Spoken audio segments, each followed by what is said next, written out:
Hi, beautiful people. Reverend Teresa Garcia, and today I want to talk to you about your love. Your love is medicine. You are not a hospital for broken people, broken adults that refuse to do the work. And the reason why I'm sharing this message is because it's one that I've struggled with the most. I tend to attract men that are not interested in doing their self-work. They see what I'm doing and they're inspired in the beginning, but then very quickly that inspiration turns to jealousy. Why? Because I'm pouring into my mind, body, and spirit on a daily basis in ways that they can't even fathom because they can't take the time necessary to be still and to go into silence and to know God for themselves. Now, this doesn't just have to be about relationships. If you are engaging in friendships as well with unspiritualized people and you are a spiritualized individual, then you will be continuously depleting your energy. And you have to think about this. Because if your love is medicine and your love is what fuels your dreams, your goals, which are technically God's goals and dreams, Yahweh, infinite intelligence. Again, I use all of these words interchangeably, right? Every single one of us is designed by the eternal creator, and we all have missions in life. However, one of the biggest things that happens and why history continuously is repeating itself is because as humans, it's really easy to get distracted. And distraction, is really anything that is pulling you from your true purpose.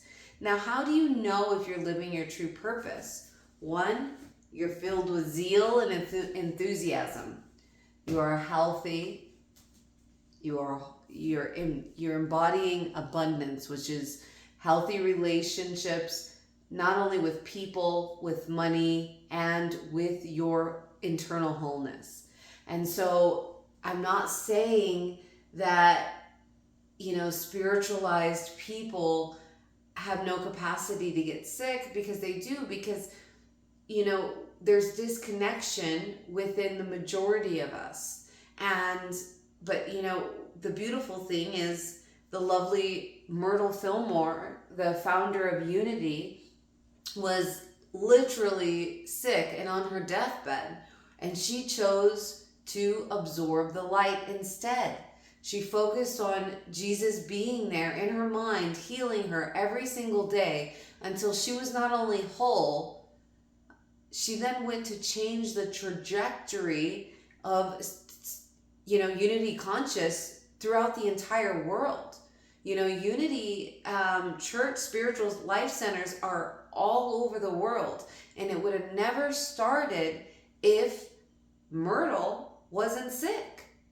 So sickness can serve us if we choose to then step into our power and remember who the heck we are, which is my mission in life, and I'm not perfect. I'm on the path, right? And the path is about progress, not perfection.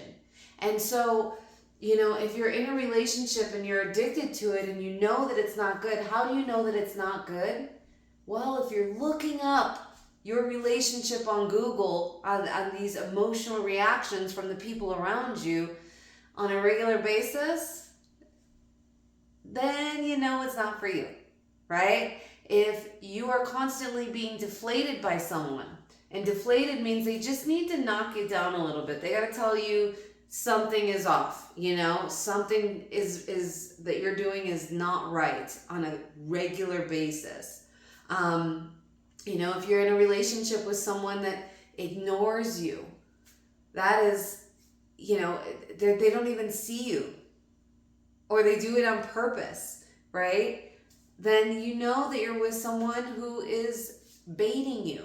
and trying to provoke you. And if you're with people that are constantly trying to provoke you, then how are they lifting you up? And you know, it gets confusing, right? Because some people act one way in their shadow and another way when they're in their gift or their city. And some people act one way in front of people and another way when they're all alone.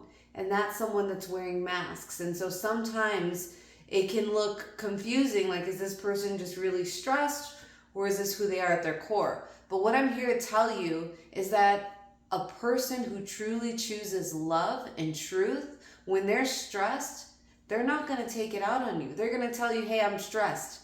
And it has nothing to do with you, right? And I'm guilty of this. There's been times where I yelled and screamed, but not at anyone else. I'm just like, what is going on? And then if someone's there, I'm like, hey, this isn't about you. This is how I'm feeling internally. You know, just to make sure, even though I wasn't directing it at them, just to make sure that there's no room for interpretation that what I'm feeling is going to them. It's just something I got to get out of my system, right? And so when it's someone that truly loves, they're gonna care about you whether they're angry or whether they're mad. And when they're angry, they're gonna share with you what's going on from a place of curiosity instead of a place of blame, instead of a you should this or you should that, right? As soon as I start hearing shoulds, my red flags go up, because if someone's telling me what I should do, are they really honoring me as the divine being that I am? You can invite me to do things. You can ask if I've considered things, right? But if you think you know what I should do more than myself, then already I know there's a hierarchy there, and you're looking down on me. And if you're looking down on me, there's a reason, and it's because you're in your ego. And your ego is going to want to continuously look down at me, so it's going to come up with more reasons on a regular basis for you to poke at me. And you're not even conscious of it, right? So, you know, your love is not, when we honor our love as medicine, we understand that we can only do so much. And if the other party isn't willing to be kind and compassionate and work through things on a consistent basis, then let them go. Because you're not here to waste your medicine, you're here to use it. And if your love bucket has holes in it, then how are you ever going to fulfill your destiny? You need your power to do what you came here to do.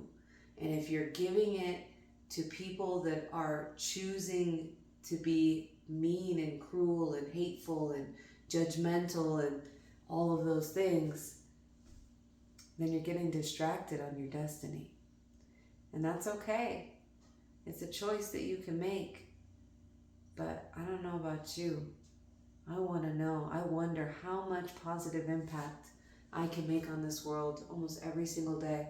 I wonder how much more grace I can bring to this world. And by asking those questions, I know that I need to be the love being that I'm meant to be. So I hope this helps. Please like, comment, and subscribe below for more content if this resonates. Many blessings to you and all that you do.